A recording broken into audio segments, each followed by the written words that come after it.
Since we last spoke on the show back in episode 8, this artist and her journey have expanded massively. From festival highlights to navigating the realities of touring, living overseas, and shaping her artistic identity. She's been playing clubs and festivals around Europe and recently coming home to Oz to play Strawberry Fields and Beyond the Valley. Her sound has encapsulated dance floors where hard house, energy, and pumpers are at the forefront. If you know her well, you would understand that her crate is deep, which has helped her productions overall, and more recently, her label Cadence. Ahead of multiple sold-out shows in Melbourne and Sydney, we're sitting down in my backyard on Club Elevate with the one and only Bella Claxton. Thank you, Ricky Nord. Happy to be here.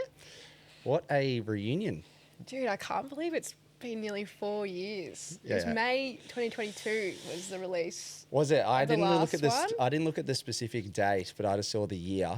I nearly fell over. Yeah. Well, I went back and listened to it, and for those of you that are listening for the first time or watching for the first time, you can go back and listen to Bella's interview. We actually only talked for like 20 minutes, which is hilarious. Yeah, it's so funny and it's so cute. We're just so.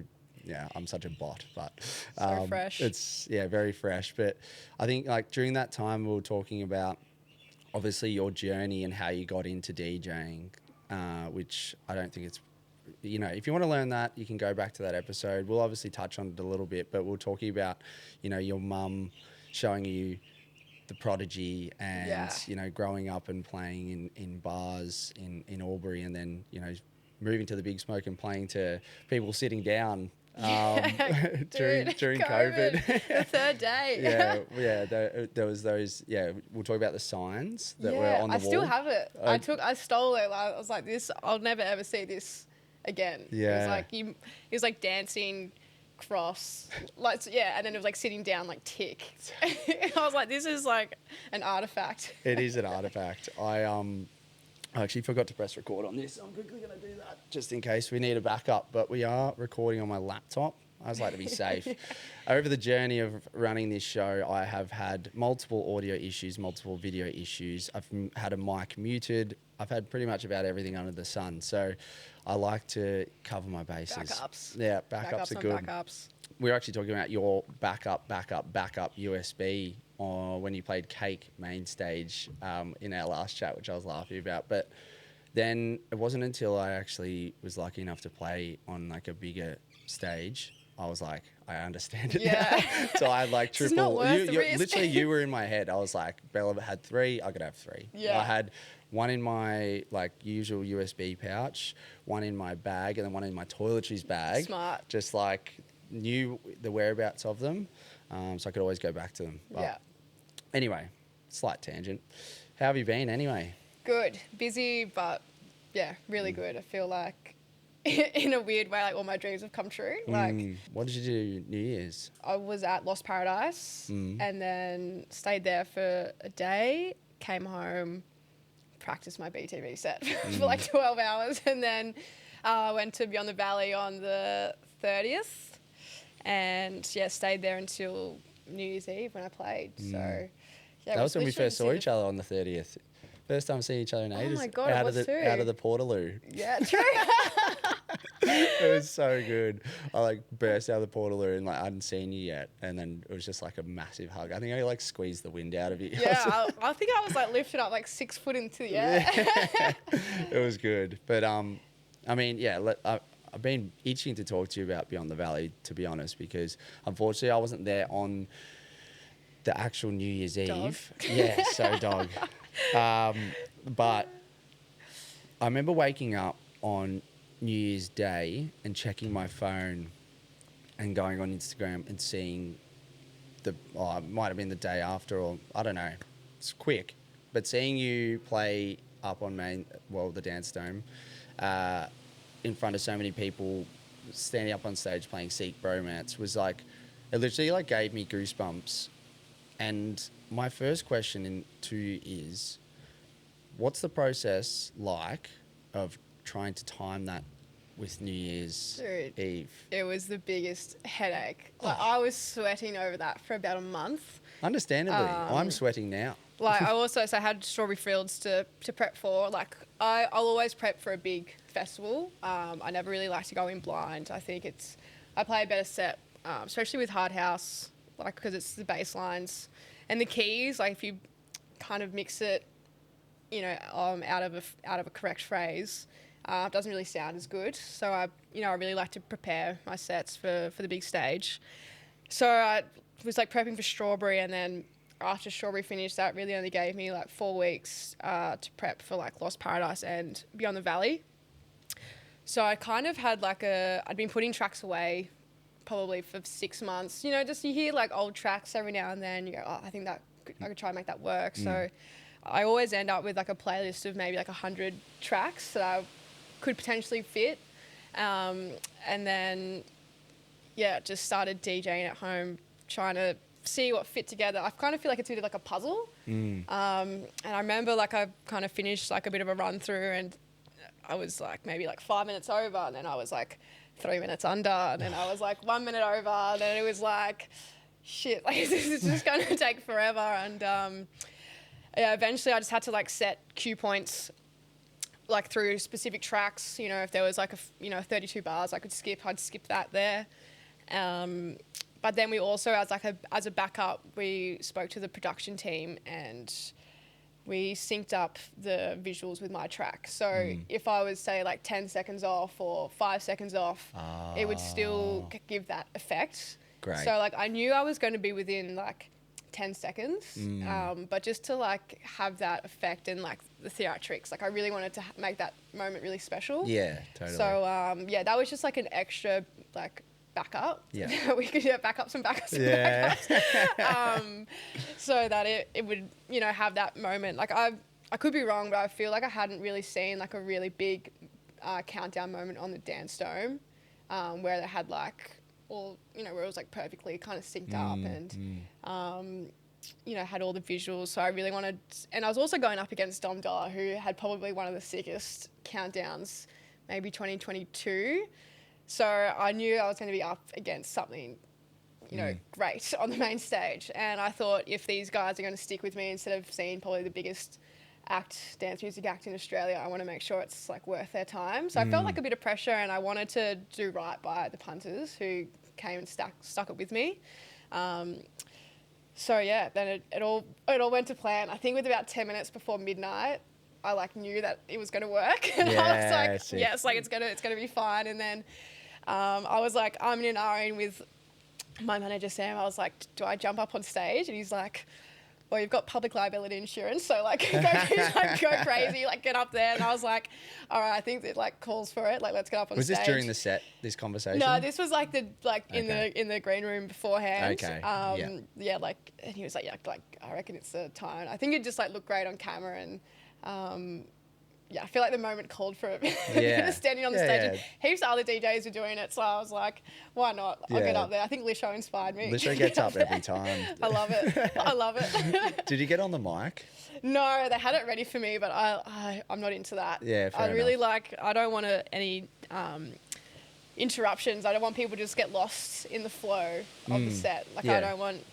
Yeah, I feel like it's like hopping on the mic, fader chops, spin backs, like anything like that can really like take you out of like the trance of a set. So I'm not into it. Yeah, that's fair. I think the only person, no offense, Lisho, because I know he got on the mic, but the only person that for me can do it really well and keep you engaged is Carl Cox. Oh, Shout out Coxie. I think anyone that's like on an EDM level, like Carl Cox, Dom Dollar, like that's like a different level. Yeah. It's exactly. like a different level of DJing where you like I'm imagining like EDC Las Vegas, or like anywhere in America, you like need to get on the mic to. True. That's what they're used to. But yeah, it's not. It's not for me. It's not valid. What would you, if you were to say, I'm not even going to bother. I was going to say, what would be like your line, but no. Yeah. What's up Beyond the Valley? Happy New Year's. Yeah, see? Yeah, there you go. That's class. Yeah, I would shit myself doing that. But yeah, it honestly was incredible. I mean, like the high you probably still are feeling one, but the high you must have felt straight afterwards would have been like crazy. Yeah, Surely. it was sick, and I had like so many of my good friends there. I didn't have any any of my girlfriends. I had all like my guy friends there. Yeah. It was really funny. Like before we went up on stage in my green room, I had like my booking agent, my manager, both guys as well, and I had like 5 of my like really close guy mates. But they're all like, some of them are footy boys, so they had like deep heat like for their back. So like my green room like smelled like a football change room. And it was like all the guys kind of like throwing out, like G'ing me up That's before I went class. on the stage. And then, yeah, when I finished, it was like that same like bro energy. Everyone was like getting around me. And yeah, it was like such a good feeling. I had my little brother there as well, which was like really nice to have him, yeah, seeing what I do and just with all my friends. So it was just like, yeah, couldn't have been better. Okay, so we're back after a Club Elevate technical difficulty. Shock. Yeah, so one of the cameras died. So we're in the process of making sure it stays alive. So you, please stay alive. Thank you. But yeah, so where were we? We were talking about Beyond the Valley and having all your friends there. Yes. In the change rooms. Yeah, in the footy change rooms. In the footy changes. I love that. It's all like deep heat. It's like full nostalgia. Yeah, That's I class. felt like I was back at Aubrey Tigers. Actually, one of the listener questions, which I'll shout out, Zav Seller said, ask Bella about when Sam Hanlon took a specky on her in Auskick. He'll never let that down. So yeah, I was like, I didn't actually put it in the listener questions, but it just came up organically. So here we go. I do want to talk to you. I mean, a lot has happened since we last spoke. Kind of got to that in the intro, but you've obviously moved over to Europe and living in Amsterdam. How's all that been for you? It's been Sorry, great. bad timing. that was on me. Yeah, the Knacks. We Yeah, love the Knacks. Fabulous. What flavour are you rocking? What is it, Passion fruit. Beautiful. I love passion fruit. Anything. Decent. Their watermelon's good too. Had that one before. I'll try that next. But yeah, thanks to the Knack guys for chopping us out with these. They're beautiful. Bloody They've delicious. got 75 calories, electrolyte formula in them. Vegan friendly. Beautiful stuff. Which we love. Are they over in Amsterdam? No, we need to get them over there. Maybe I'll take some in my carry-on. Yeah. Spread the word. Yeah, exactly. Yeah. How is everything over there?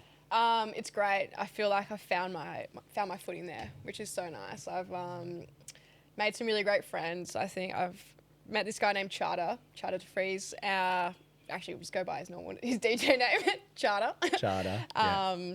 Yeah, I met him just online maybe 3 years ago. I heard one of his SoundCloud sets, and he actually booked me for my first ever show in Groningen, which is like in the northern Netherlands. And that was like, 3 years ago now, so 2023, that summer. And we've just been really good friends ever since. So I've kind of been adopted into their friendship group, which has been like so amazing. And then there's so many Aussies there, and there's also so many touring DJs coming through like every weekend. So I don't feel like too lonely there, which is great. But yeah, it's actually amazing. It's so safe, like being able to bike around everywhere. Like all the clubs are amazing. Like you spend 20 euros and go see the best DJs in the world on like an amazing sound system. Like it's just clubbing and festivals are so much more accessible over there. So it's honestly just like DJ's paradise. Yeah, like totally. It's so good. And what's your living situation like? I remember Zach was telling me that there's always people in your house. Oh yeah, this like 2025 was literally chaos. But yeah, it's like 2024 was it was difficult. I kind of had like a bit of a like mentee B, I think, after 80 2024. Just like we were doing like 2 week sublets here, 2 week sublet there. Obviously wasn't making like a lot of money. I kind of like saw it as an investment because I knew this is where I wanted to be. And it was like, really difficult that first year when I like committed to it. I had a booking agent in 2024, but yeah, it was like, if I played a gig, I think I played at Mondo Disco and I was like staying in like a hostel for 3 nights because I didn't have it was cheaper for me to like go and live in a hostel instead of like subletting in Amsterdam. So I was just like living out of a suitcase, and by the end of it, I was like, I I can't do this. Like I just Yeah. wasn't like super happy. Like obviously I could do it, but I just knew that the following year I needed to have like a proper living arrangement. And then we got really lucky. Last year, our friends managed to find like a 2-bedroom apartment. So 4 of us, 2 couples moved in there. But then it's like when you have 4 people and you've got like 4 friends, like all in the same friendship group, plus like the external friends. So it was like whenever anyone was like touring, whenever anyone was like stopping in, it was like, couch. We had like 2 spare mattresses like on the living room floor. Joe Wilkinson stayed for about 8 weeks. You know, you go, you can stay as long as you like. And he stayed as long as he liked. But no, it was great. I wouldn't change it for anything. It was probably the like best year I've ever had. Like it was like a movie. Seriously. Totally. Yeah. I remember when Zach came back, he was just like, oh, yeah. it's just like, I haven't had a night like where hasn't been like other people in the house in like so long. Oh yeah. And like, whilst that's good, I think that there's, you know, everyone's kind of, you always need your own space at times, I think. Yeah. I was lucky because I was touring, like I would get maybe a night or 2 in a hotel True. by myself. So I wasn't, I don't think I was feeling it as much as the other 3 in the house. But by the end of it, I think we went to Malta in August and we'd been living there since May. So maybe like 4 months of consistently having people in our house. And after August, we were like, all right, September to October, we just need we just need some space. Set some boundaries. Yeah. But no, it was summer to remember, that's for sure. And you're someone who like really prioritizes like fitness and routine and everything. How did you find, I mean, obviously you've particularly last year, like played a lot of gigs in a lot of different places constantly. How did you find trying to like adjust to that lifestyle? Yeah, I think in like when I said in 2024, when I was like moving everywhere, like I didn't have a gym or I just wasn't feeling motivated to get out and run, which is like my thing. Where this year, like I had that experience. Like I went into 2025 knowing like I need to do this, like, and that's like before I do anything else to stay like, to stay relaxed and calm so I can actually do all this like traveling. So yeah, it's just making sure I was like me and Zach will walk every single morning, like every single day without fault, at least for like, 3K minimum. Just to like de-stress, chat, walk, and then it's like make sure I'm like running or something else just to, I don't know, stay clear-headed. But yeah, make sure I always try and get like a hotel with a sauna as well. So if I'm away, like I'm using the gym or using the sauna just to, try and keep on top of it because it's so easy. Like in 2024, I just did nothing and I ended up just like feeling so shit. Yeah. So, it was a lesson learned. Definitely. To be healthy and be fit is so good for your mind. It keeps your mind healthy. 100%. So like, especially, and that's the thing that like, even talking to Sam, he was doing 75 hard whilst touring and stuff.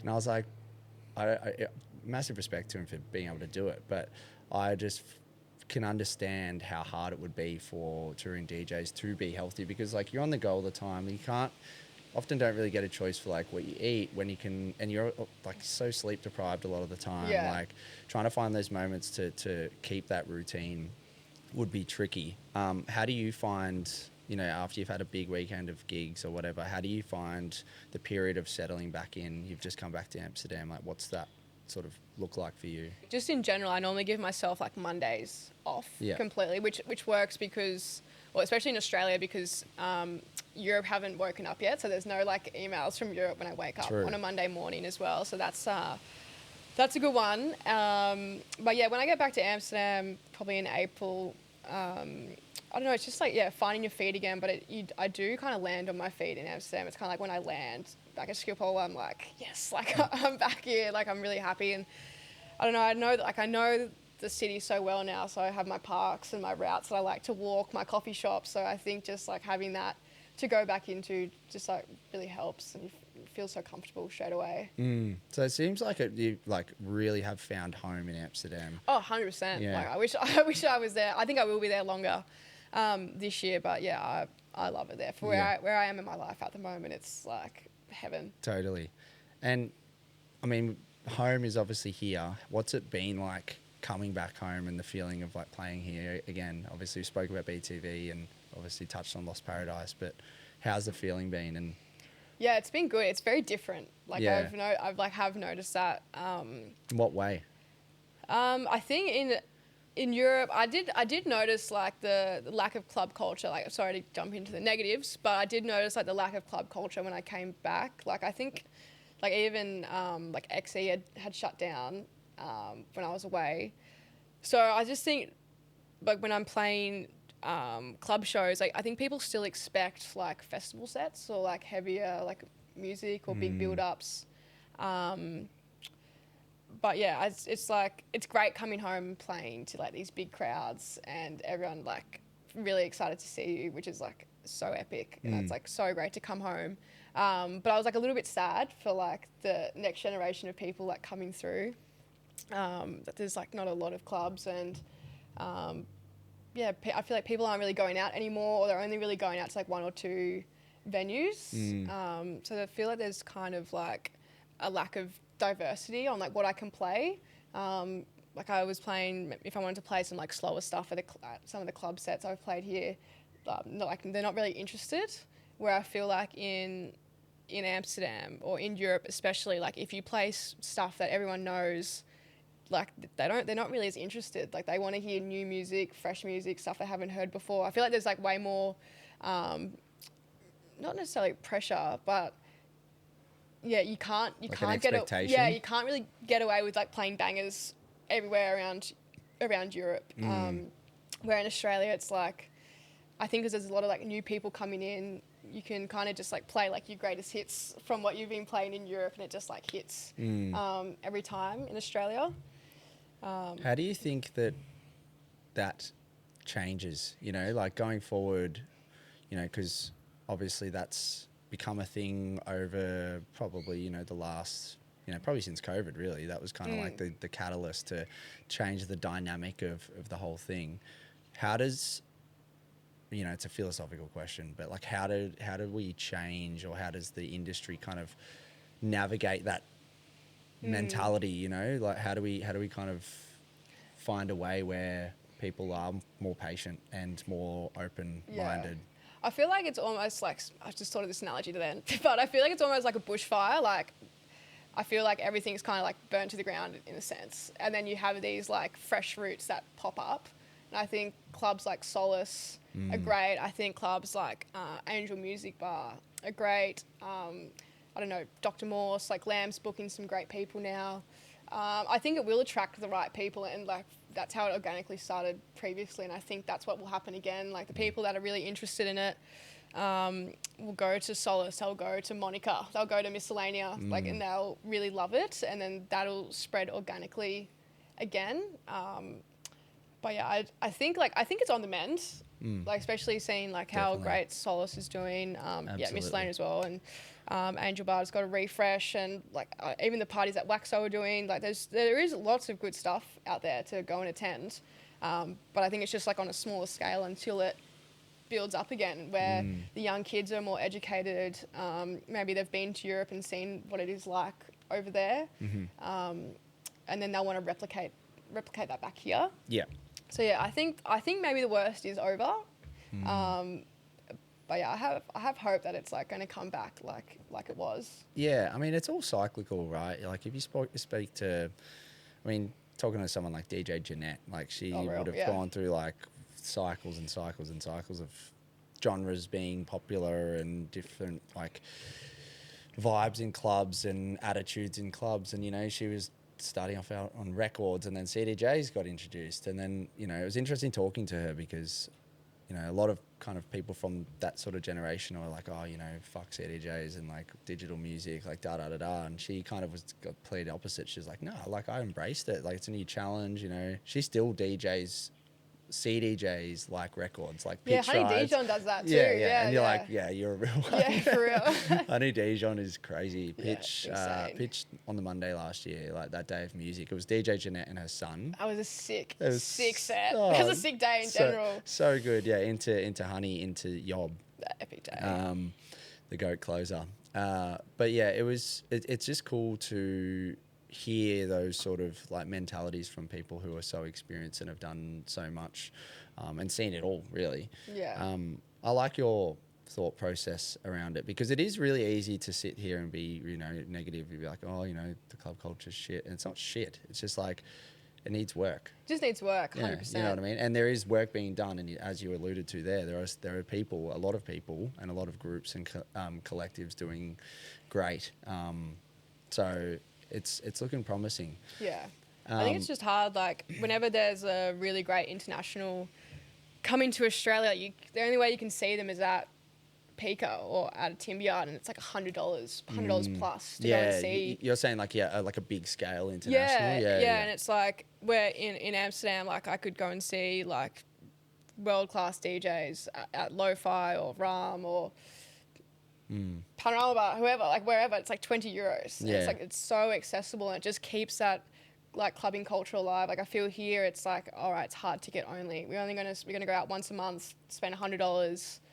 Go see a big DJ instead of that like weekly club night where it's like, oh, babe, let's just pop in on Friday. You go to the club for the club. Sort of thing. Yeah. Or, you know, you're getting really good talent. Like I feel like it's hard in Australia to get really like good talent that attracts people week in, week out. Because if they're at that level, like they're going to be at Pico or they're going to be at Pitch or Beyond the Valley. Like there's not a lot of room for the clubs, which sucks. It comes down to a cost thing, right? Yeah, 100%. It's because it's so hard to travel all that way and be able to make it cost effective. So it is, unfortunately, that means they have to play the big festivals and stuff. It's tricky. It is tricky. Yeah, being an agent would be tricky here. Oh God, yeah. I want to talk to you about, you alluded to it there, like going to these clubs and seeing amazing acts. Has there been any really I mean, would have been a lot, but are there any that stick out to you as like a really transformative club experience from you? Yeah, I think there was two really great ones I had last year. One was The Cause in London. I don't know if anyone has been to that.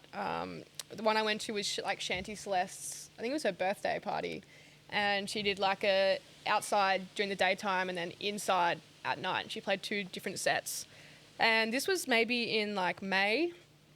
And again, like, because of the club culture in Australia, I hadn't really been clubbing in months. So I forgot how much fun it is to like be somewhere for like 15 hours, like all the little side quests that happen, like all the friends you make along the way, like, you know, the dramas that come out through the night, the ups and downs, just like being in like a really cool club. Like, you know, there's, if you guys have been there, you can look it up. It's like what you imagine a club. It's like in the movies. Like it's just incredible. Like it's got these steel bars and it's got this big staircase that goes up the top. It's got this big balcony that like looks down to this club. It's just like, it's like the club from Batman. Like it's just, like maybe it is, but it's like, it's so cool. And I was like, damn, like I've missed clubbing. Like this is just ridiculous. And I was like, oh, I really missed this. I suppose like the closest you can get is like Revolver, but there's only 2 rooms there. There's like not that much to explore. The sound isn't as good. But I had really missed that, you know, those club nights. And then, like everyone, like went to Burger and Panorama Bar last year with a friend, and ended up staying from like open to close. I think it was actually Augazon's birthday this time. Oh wow! And that was just she played Pano? She played Pano, peak time.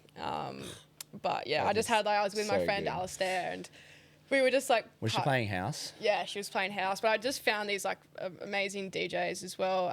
Duckwa and Victor were just like sick. Victor is sick. So good. Oh my God. I saw him at Boutique. Yeah. It was amazing. Was he playing like electro or techno or house? He was playing kind of like groovy sort of techno. He started off ambient actually, because he opened the hangar stage. So at Boutique, it's like obviously mostly outdoors during the day, and then it stops at 1 a.m. and then it's like there's an abandoned casino and there's this little warehouse thing called the hangar, and he opened the hangar, and it's just like really like ominous, really cool lighting and production in there too. Kia played in there as well, and he started off like real ambient, and then just like his mixing is just incredible. He would just like kind of like really build a mood and then just like play these kind of like rollers. Yeah. And then he would just drop like a garage track. Literally. Yeah. And you're just like, what the hell? Bringing like, the house yeah, down. yeah. He was awesome. But it wasn't like a, you know, a one of those like classic, like, you know, UK garage big build up sort of one. It just had like a real wubby sort of bass line. But like, you know, you're like, dude, like 5 minutes ago you're playing like rolling techers. Literally. And then yeah, he kind of dipped between stuff, which is really, really cool. Also very inspiring. It's like, okay, cool. Like you don't have to stay in such a lane to still make it cohesive. Yeah, 100%. Yeah, I think I definitely learnt that from like all these club nights as well. Like you see all these different DJs and all these different settings. Like I've seen DJs at club nights, I've seen them at sunrise, I've seen them at peak time, I've seen them in a club of 300, I've seen them at a club of 1,000. I feel like I'm really knowledgeable because I've seen so many sets and so many different settings, and I definitely clocked that if songs have similar drums or similar bass lines, like you can mix them in and out and it sounds so cohesive. And I think like Palms is so great at that. Victor is sick at it as well. Yeah. But yeah, it was missing the club nights. It was just nice to be back, you know, inside the four walls and running around, running amok for a few hours. Running amok, yeah. It is good fun. Yeah. I need to, funnily enough, I've not clubbed in Amsterdam. Really? How weird is that? Yeah, I know. Like, it's not that I don't want to. It's like the times that I went to Amsterdam was when I was 19. And then the last time I went was a couple of years ago, and we were only there for deck. Yeah, true. Yeah, and it was like kind of an in and out sort of situation, which I'm sad about. But obviously deck's amazing. But yeah, I'd really love to spend some time there. I might have to come and crash at your house with everyone else. You're always welcome, as long as you want. Careful what you wish for. Yeah, so I guess your sound overall, like, you know, I spoke about it in the intro.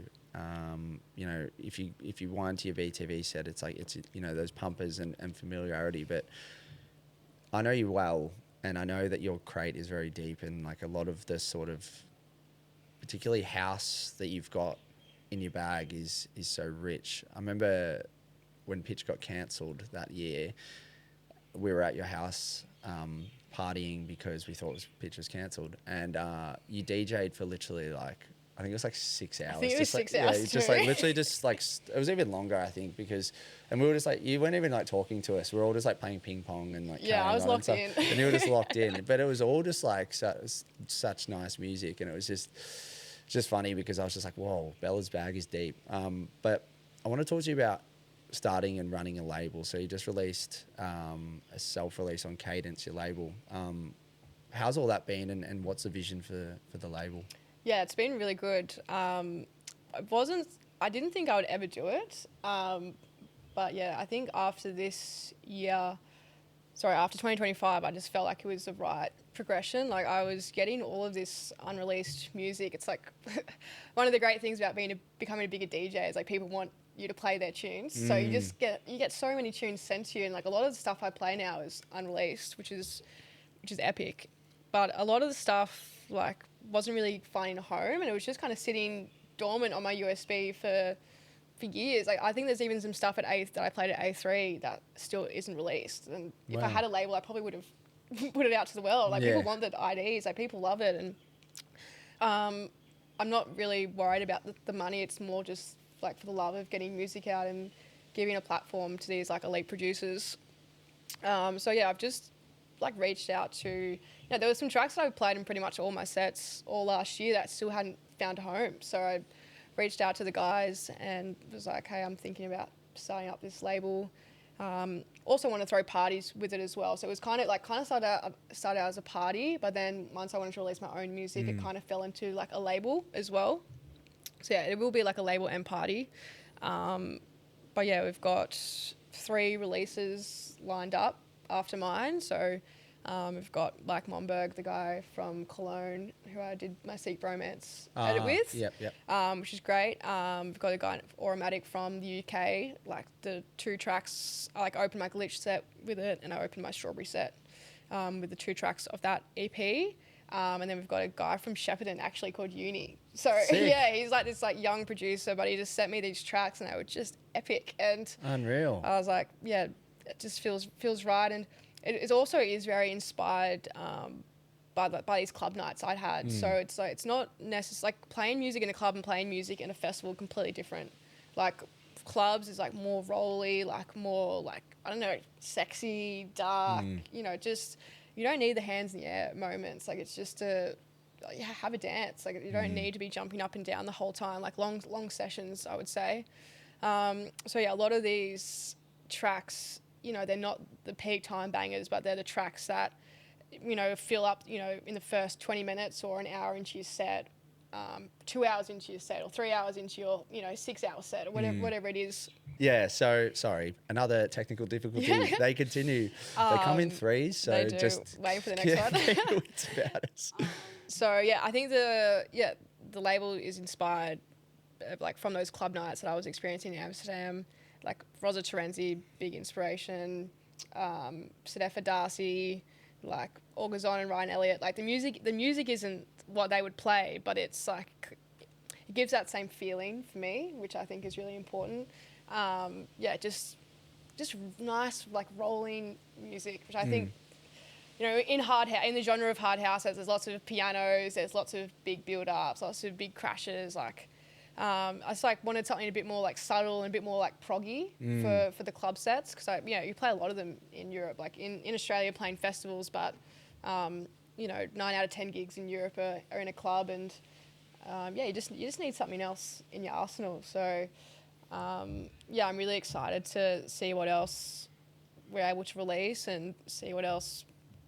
Yeah, hopefully it inspires some people to make some more like club-focused hard house instead of peak time bangers, because you know you can only play so many peak time bangers. You can only play so many pianos or piano house. You can't like it's I'm probably playing 1 or 2 of those tracks a set. So the rest of my set, like I'm looking for, you know, stuff that's gonna keep the groove. I think another thing I really learnt this year from going to all the club shows is how much tension like the house DJs can create in a set. Like I feel like hard house is very like up down. Like you never really have that moment of like break. So the next big build up's like even more epic. Yeah. I think like that's what house DJs do so well. Like they'll just play drums for 5 minutes. Like they don't care. It's like then the vocals come in, you're like, oh my God, this is like the greatest thing ever. Like, you know, that subtletiness of just like holding back a little bit and then giving them what they want. That Faith Beat release, the Pancratio one. Good, dude. So like a few of the tunes in there are exactly that. It's like drums, and then all of a sudden there's just this bass line. Yeah.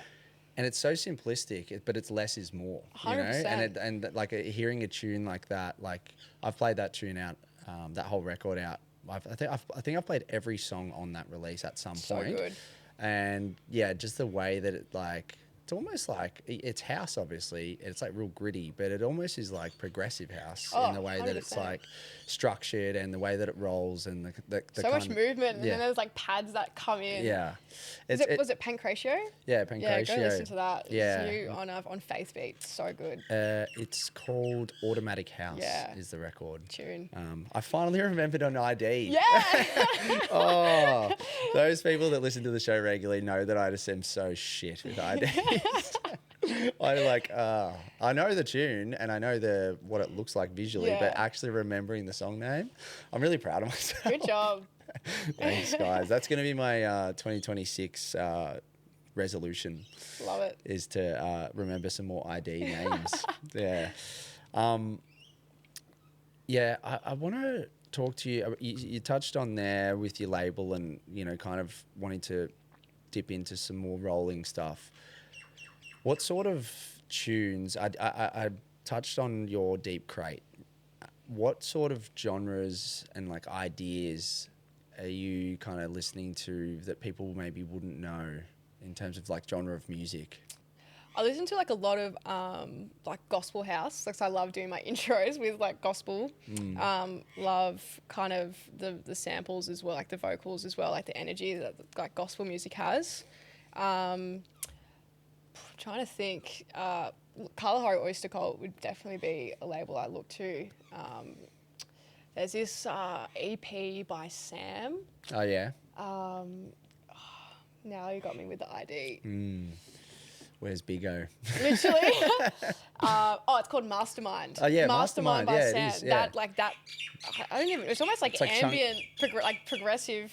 It's really rolling. chunky. It's like really chunky as well. Yeah, but I don't know. I've been listening to like a lot of stuff that has a lot of movement, I would say. I don't know if it's like necessarily a genre. Love everything that like Love on the Rocks does, Alex Cassian.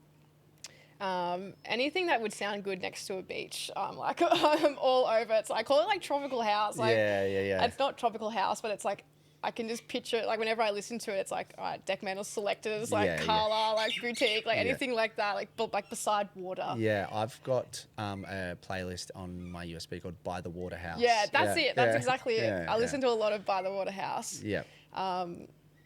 But yeah, I don't really. I just listen to a lot of electronic music, a lot of mixes, a lot of like palm tracks, a lot of The Trip. But yeah, a lot of just like jacking house as well. That's like my little guilty pleasure. It's not really a guilty pleasure, but it's like the complete opposite of like what I play. Like it's just like drum focused, where I play more like bassline focused. Right, I see. I would say. Yeah. We saw this guy Proshuma at Nukti. Yeah.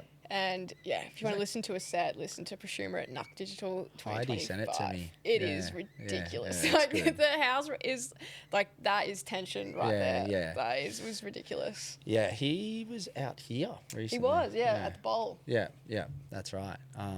Yeah, pretty cool. That's one to go check out. That's a solid mix. He loves his disco and stuff too. Disco and that disco house combo is such a winner for me.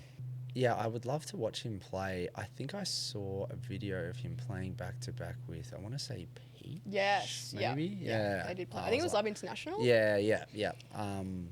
That would be a really dope set. I got to see Peach at Boutique, which was incredible. Nice. Yeah, and I think she played the Are You Listening by Pancratio. That was the first time I heard it. And so when I heard it on Faith Beat, I was like, it like did that thing where there's that thing in your brain and it like takes you back there. I was like, where is it? I couldn't remember where I'd heard it. Yeah. And then when I was going back through my videos, I was like, that's where it was. Yeah. Bought it straight away, pre-order. It sold out so quickly. And then it was reselling on Bandcamp for like $150. Are you serious? Yeah. And then Ryan put out this like, God bless him, put out this thing. He's like, don't worry guys, don't buy it off Discogs. I'm going to do a repress. Yeah. It's just like, you are the people. He's the man. Him and August were actually playing back to back at that Shanty Celeste's birthday club night. I saw they closed it, and he was playing a lot of that and Ploy's EP as well. And I was just like levitating when they were released. It was so good. That's quality. I want to talk to you about a few like perspective-based things. Hit me. What's something that you want to protect within yourself whilst you grow as an artist? I've had a few people like asking me if it's like changed me, like growing as a DJ, which I don't think it has, and I don't think it ever will, which is great. I just feel like I got so many like good friends around me that we also all DJs as well, so there's no like shock factor or staff factor or anything like that. So yeah, I don't think I have to like be too worried about changing per se. But yeah, I think just the main thing is like prioritizing my health, no matter how big or how busy I get. I've just, especially this New Year's, I've seen a bunch of DJs saying like I'm not touring as much next year, like I'm going to take a break for a month. So I think just like saying no to gigs when I need to as well, because in Europe there's a public holiday in France, there's a public holiday in Germany, there's public holidays in the UK, there's public holidays in Spain, public holidays in the Netherlands. Like you can play on a Monday, you can play on a Wednesday, you can play on a Thursday. Yeah, like you have access to everyone's weekends, everyone's holidays, everyone's festivals. So there's so much to do. So and when the offer's there, you obviously want to do it because you love it. Yeah. So I think one thing I just want to like protect my just like my mental health and my physical health, and if it ever gets too much, just like pulling it up straight away, or hoping it like doesn't get to that point. How do you go with the partying aspect of the job? I rarely drink when I play.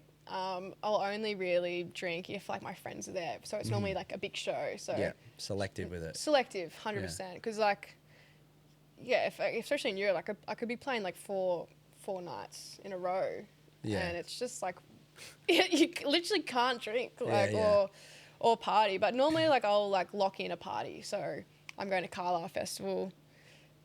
First week of June, I've got pitch coming up. Like I'll normally just like save it. You know, if there's a really good club night at Rum or somewhere like that, I'll party. But I'm pretty much sober. Like unless like there's something to actually do. Yeah, that's a good way to be. I remember Ogazon talked about that in a podcast I watched, and she will look at her calendar and be like, all right, it's my birthday in Panorama Bar that weekend. I'm going to have a big one with my friends and like be selective, because otherwise like, yeah, you just burn out, and you do see it 100%. with, and also like the mental health side of things, you know, like it's a slippery slope. And then also sometimes becomes like a dependency thing for people. You know, I need to play after a few drinks, and like I need to, you know, do all that stuff. But I think that obviously it's been a learning experience for you, which is obvious and important. But like it would be really hard. You've got people, promoters, you've got people who are excited to see you, friends you haven't seen in a while, like in the club. You know, it would be so easy to fall into the trap, I feel. Yeah, 100%. But yeah, like August on, you literally just look at your calendar and go, all right, not drinking for these 2 weeks or a month. This is the time to party now. But yeah, but also I think people are really understanding as well in Europe, because there are so many touring DJs doing that. Like if you talk to your artist handler and you go, I'm not drinking tonight, it's not like a big deal. It's not like they're forcing it down your throat or anything like that. But yeah, I can definitely see how it's tricky, but I've been, you know, super lucky with all of that, where I don't feel the need to drink or like party every weekend. Maybe I definitely was doing it when I was a bit younger, but yeah, I think like 2024 was like burning the stick at candle at both ends.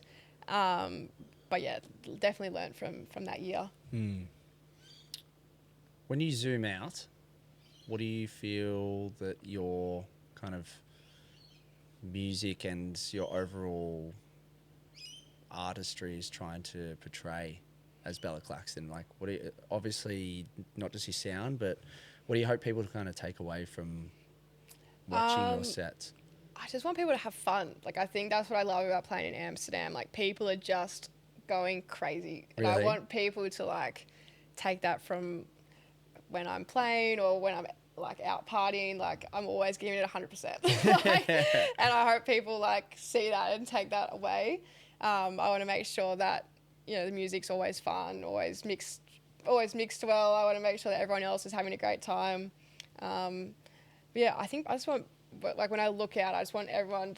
I think a really good example is like Yob. I have never had a bad time when I'm with that guy. Yeah.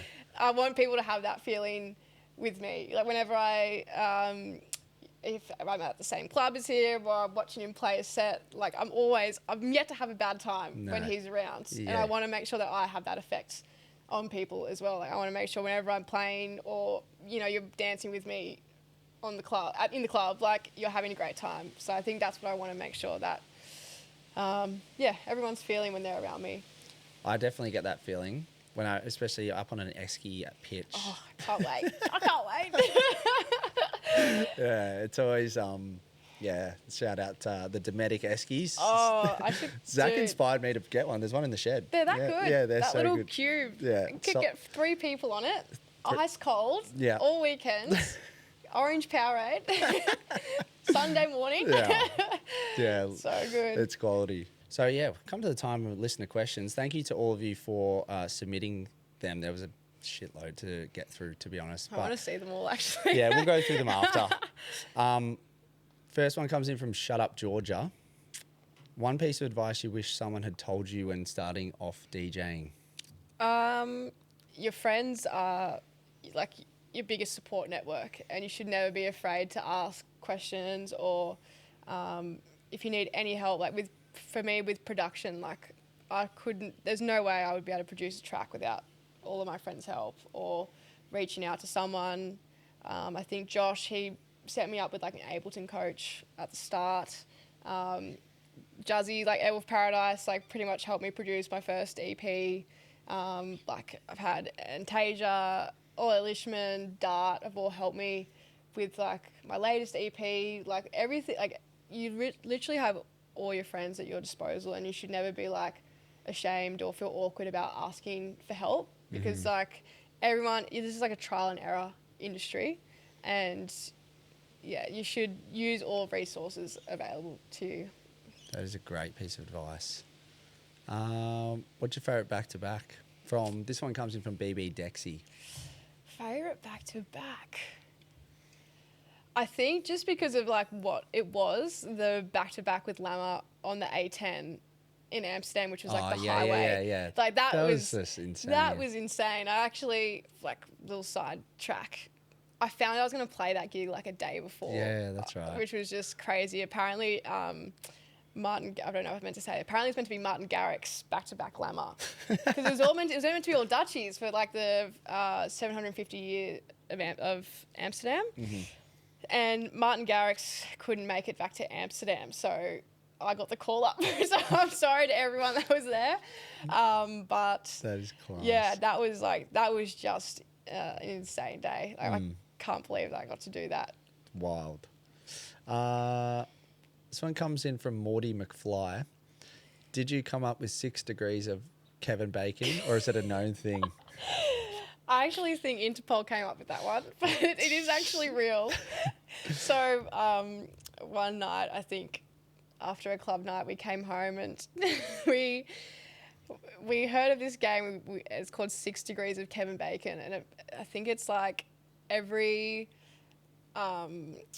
actor is within 6 degrees of Kevin Bacon. So right. if we were like into ChatGPT, like Denzel Washington, it would just be like 2 degrees until you got to Kevin Bacon. So that's a game we played. That is so silly.